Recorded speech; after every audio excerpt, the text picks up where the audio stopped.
Hello, my name is Jack. I am currently 42 years old and have been happily married to my wife Laura for 12 years. Laura and I were interns at the same company when we met. Being fresh out of college and having barely any experience in the outside world, we bonded at that time. We hit it off really well and got married 3 years later. Laura has a little sister, Daisy, who is currently 21 years old. She was a miracle baby, at least that's how Laura's parents justified Daisy's existence. She was pretty young when we met. The age difference along with the distance means that neither Laura nor I got any time to really bond with her. However, we were kept constantly updated by Laura's parents about Daisy's success and accomplishments. As her family, Laura and I truly felt proud of Daisy. We never failed to show her our appreciation either. Whenever she accomplished something, be it either academically or in co-curricular, we always sent over a present along with a bouquet of daisies. So you could say our relationship with Daisy was pretty cordial. We never had any issues with her and constantly showed her our love and support. It is because of our rapport that we took pity on Daisy when she showed up in tears at our doorstep. Daisy decided to go to university in our city, and as far as we knew, she was doing well. We would invite her over for dinners every once in a while. When Daisy showed up in tears, I hurriedly invited her in and asked her what was wrong. She asked if Laura could also be part of the conversation, because she had something important to ask us. I called Laura over, and the three of us sat in the living room as Daisy took a deep breath and finally began to talk. "Daisy, what's wrong? Please come in. Is everything okay?" "Thank you. I don't know where else to go. Can Laura join us? There's something important I need to ask you both." "Of course. Let me call Laura. Please have a seat in the living room." After calling Laura, we all gather in the living room. "Daisy, what's going on? You look upset. Is there something we can do to help?" "Thank you for being here. I've been struggling with my living situation at university. My roommate unexpectedly moved out, and I can't afford to cover the rent on my own. I've been searching for a new place, but it's been difficult." "Oh no, that sounds tough. We're so sorry to hear that. Is there anything we can do to help?" "Well, I was wondering. I know it's a big ask, but would it be possible for me to stay with you both until I find a more affordable place? I promise it would only be temporary." Laura and I looked at each other. We knew we wanted to help Daisy out, so we told her that she could stay with us for however long she needed to. We had only recently bought our house and have slowly but surely converted it into a place that is comfortable and cozy. It's no mansion, but it's still a place that is fully ours and that we can get to call a home. "Daisy, we care about you and we don't want you to be in a difficult situation. Of course you can stay with us. We'll figure it out together." "Thank you both so much. I can't express how grateful I am. I promise I'll do my best to contribute and make things as easy as possible for you." "Well, we want you to feel supported. You're our family, and we'll do whatever we can to help you through this. You're welcome to stay with us as long as you need. We're in this together." My wife has been using all her spare time to decorate our home and blend both of our different likes. So far, I can proudly say that the once bare and empty house is finally beginning to look like a reflection of who we are. We felt it was only appropriate to let Daisy into our cozy and warm place. We wanted to provide her with a safe space to not only relax, but to also work on her degree without any worries. Daisy was so grateful for our compassion and promised us that we wouldn't regret our decision. We laughed about it then, but oh, how wrong we were. Over the next couple of weeks, Daisy moved in. Along with working on her degree, she also contributed to our home by picking up some chores. Since Laura and I worked long hours, Daisy was alone at home for the majority of the time, so it was wonderful to come home to a cooked meal and a clean home. We always made sure to thank Daisy, and even gave her some money for her to spend on herself. One Sunday, Laura and Daisy were discussing further furnishing and decorating our home over breakfast. So we were planning to convert one of the bedrooms into a recreational room. It will be a place for Jack and me to take part in our hobbies and relax. "Oh my God, that sounds fun! I love that idea! What do you plan on putting in it?" "Well, right now I plan on setting up Jack's gaming PC and adding a couple of shelves for my books as well as some board games." "Wow, I can't wait to see it when it's done. Do you think I could help you with it? I promise I'll follow your lead. I won't make any suggestions or hinder your work." "Oh, I don't know, Daisy. I'm a bit particular about how I do things. It's why Jack isn't helping me with this." "Pretty please, sis. I've been helping around the house, and I think I've proved myself enough. Please, please, please." "Okay, you know what? You can help.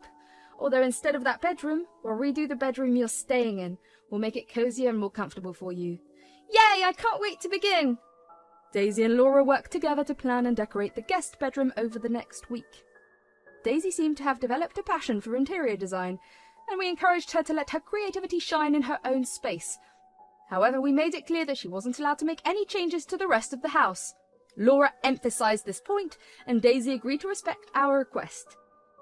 So you can imagine our shock when we returned home one day to find our living room completely transformed. The furniture, which we had arranged just the way we liked it, had been moved and arranged into unfamiliar positions.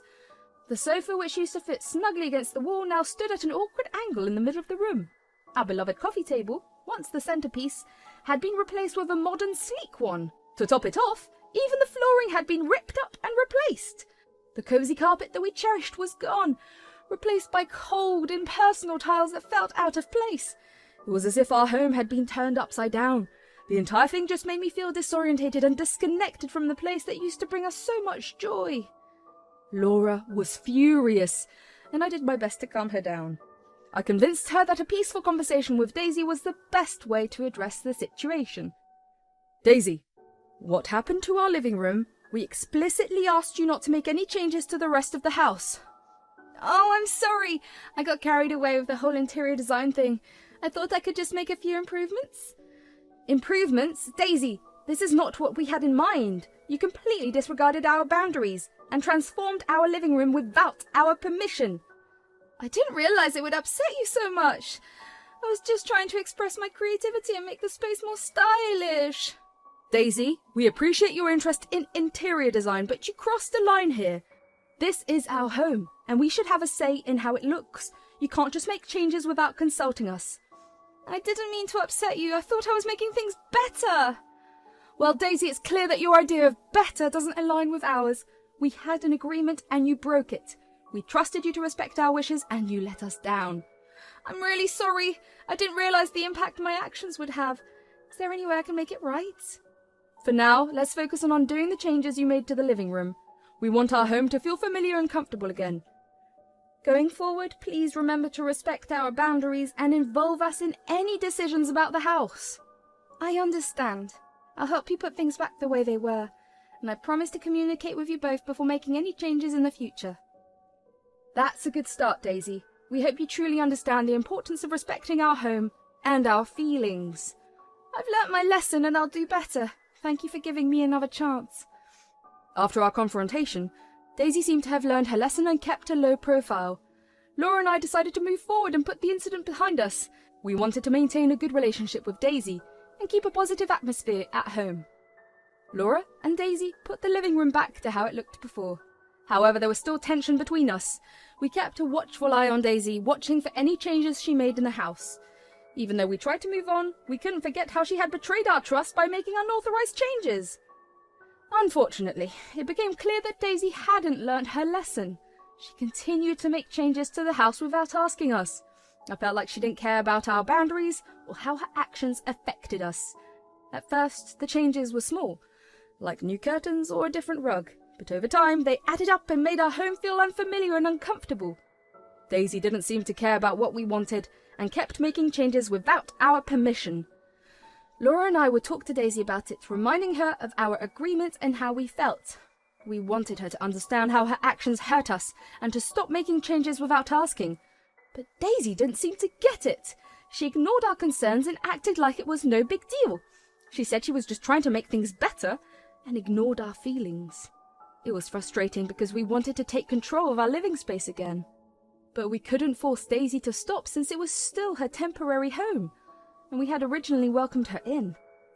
We didn't want to make things worse or create a hostile environment for Daisy, despite feeling more and more frustrated and resentful. As days went by, I couldn't help but notice a striking change in Daisy's attitude towards us. It was as if a switch had been flipped, and her once grateful and friendly demeanor evaporated into thin air. She became increasingly rude and dismissive, mocking our unhappiness and belittling our concerns. It was as though she derived pleasure from our distress and found joy in exerting her newfound sense of superiority. Gone were the days when she showed gratitude for our hospitality and support. The genuine appreciation she had expressed before had been replaced by an entitled air, as if she believed we owed her something. You're welcome. For what exactly, Daisy? Oh, come on, before I got here, this house looks so boring. Thanks to me, you guys have a house that's chic and beautiful. I guess a thank you is long overdue. Daisy, we have told you on multiple occasions to not interfere with our interior design. Oh, please, Laura. You should be happier. It's okay to say thank you every once in a while. God knows I deserve some appreciation. Daisy, this is beyond disrespectful. Is this how you repay us after we helped you out? We've had to make small sacrifices to ensure that you lived comfortably here. You disrespected not only our home, but also all of Laura's hard work and time. You have got to be kidding me. You made sacrifices? What about me? I had to live in this dump for months. I finally feel comfortable here. I'll be in my room waiting for your gratitude. Her dismissive attitude hurt. It made us feel unimportant and unappreciated. She seemed to enjoy dismissing our emotions and imposing her authority over us.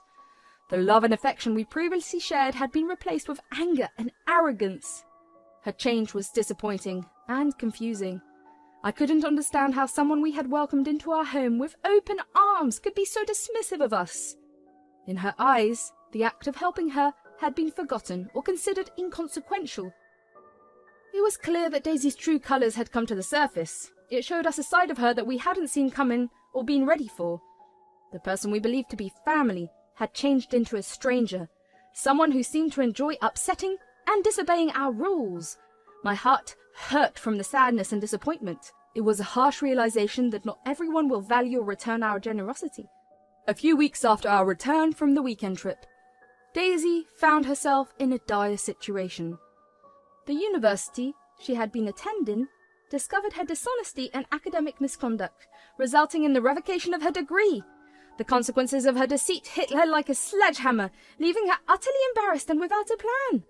The exact details of her deceitful actions were not explicitly revealed to us, but it was evident that she had engaged in some sort of academic misconduct or unethical behaviour. Perhaps Daisy had been involved in plagiarism, cheating on exams, or fabricating research findings. Whatever the nature of her dishonesty, it had come to light and the consequences were severe. The university's decision meant that all her hard work, late-night studying, and efforts to earn her degree had been in vain. The revocation of Daisy's degree had far-reaching implications for her future. Not only did it shatter her dreams of graduating and embarking on a successful career, but it also tarnished her reputation within academic circles. The repercussions of her actions would likely follow her for years to come, making it challenging for her to pursue further education or secure meaningful employment in her chosen field. Suddenly, the tables had turned, and Daisy found herself begging for help. She reached out to us, hoping that we would once again extend our hand and bail her out of the mess she had created. However, this time we chose to protect ourselves and maintain our boundaries. I remember the moment Daisy called us, begging for our help. It was a mix of frustration and disbelief. How could she expect us to come to her rescue after everything she had done? The audacity of it all left me speechless. Laura and I had spent so much time and effort creating a home we loved, a place where we could unwind and feel safe. But Daisy's reckless actions had shattered that sense of security. She had disregarded our boundaries and turned our house into a stranger's domain. The trust we had once placed in her had evaporated, and it was clear that her priorities were far from aligned with ours. So when Daisy revealed her dire financial situation, burdened by the loan she had taken to finance her unauthorized interior changes, it was a moment of decision for Laura and me. We could have chosen to be the bigger people, to forgive and help her out of her self-created mess, but the truth was, we felt violated and our resentment ran deep. Daisy's hurtful words only fueled the fire of our anger. She lashed out, calling us names and trying to manipulate the situation to her advantage. When she realized that her words weren't going to get her any help, she decided to go another route. Daisy called up her parents and informed them of her situation. She told them that she had developed a huge interest in interior design recently, and when my wife and I learnt of it, we begged her to redo our house. She told them that she refused, but that we begged so much that she felt obliged to do it. She told them that she took out multiple loans to finance the redo because we promised to pay her back, but were now refusing to do so. When Laura's parents called her, yelling about her immorality, we knew we had to set the record straight. We invited them over to our home, since they live 8 hours away from us, to have a conversation. They arrived with concern and confusion, eager to understand the extent of the problem. We sat down together, Daisy included, and calmly explained the situation, presenting our side of the story. Mason, Cindy, we really need to talk to you about something that has been going on with Daisy. What's going on? Is everything okay? Well, it's about Daisy and some things that have happened recently. We wanted to discuss the issue of trust that has been broken. Trust? What do you mean? Daisy has been making a lot of changes to our home without our permission. We asked her many times not to make any changes beyond her room, but she went ahead and completely transformed our living room. Really? We had no idea she was doing that. It has been difficult for us. We welcomed Daisy into our home and trusted her. She disregarded our boundaries and violated our trust. Hold on, let me explain. It's not as bad as they're making it sound. We have evidence, like photos and messages, to show you the extent of the changes Daisy made without our consent. It's not just the changes. It's about the way she violated our trust and the way she completely disregarded our feelings. We want Daisy to understand the consequences of her actions and how they have affected us. This is disappointing. We had no idea Daisy had done this. We can see how she has betrayed your trust. We wanted to share this with you because we believe it's important for Daisy to acknowledge the seriousness of what she has done. We're disappointed with Daisy's behavior. We won't bail her out completely, but not helping her would be too cruel for us. After they finally realized the seriousness of what she had done and how she had betrayed the trust of her family, they had to accept that Daisy had really messed up. They made it clear that they wouldn't bail her out completely because they believed she needed to face the consequences and learn from her mistakes, but they also wanted to help her get back on her feet. Daisy's father offered her a job in his company, where she could work and pay off the debts she had accumulated. They assured us that they would keep a close eye on her progress and make sure she took full responsibility for what she had done. Daisy's reaction changed from defiance to realizing how serious the situation was. She felt sorry and started crying when she understood the consequences of her actions. Laura and I had mixed feelings about the offer Daisy's parents made. We knew she needed to face the consequences and learn from her mistakes, but we also didn't want her to suffer for a long time. Eventually, we decided to let her parents take the lead in helping her after her degree was revoked. It was a tough decision. We had to focus on our emotional well-being and set boundaries. We knew forgiveness would take time, and our relationship with Daisy might never fully recover. But we had to do what was best for us and not encourage her entitled behavior. After everything settled down, Laura and I worked on rebuilding our home and making it our own again. We found comfort in knowing that our space would reflect our tastes and preferences once more. It would take time to heal, but we were determined to move forward and create new memories in our restored home. Looking back, I realized that what goes around comes around. Daisy's lying and disrespect not only made her lose the degree she worked hard for, but also messed up her relationships with people who cared about her. It's a reminder that our actions have consequences and can affect our lives in unexpected ways. Daisy's future might be tough, but I hope she learns from this and grows as a person. As for Laura and me, we've learnt the importance of setting boundaries, protecting our home, and forgiving when it feels right for us. Our journey continues and we'll try our best to create a loving and peaceful environment, even though Daisy's actions have left scars.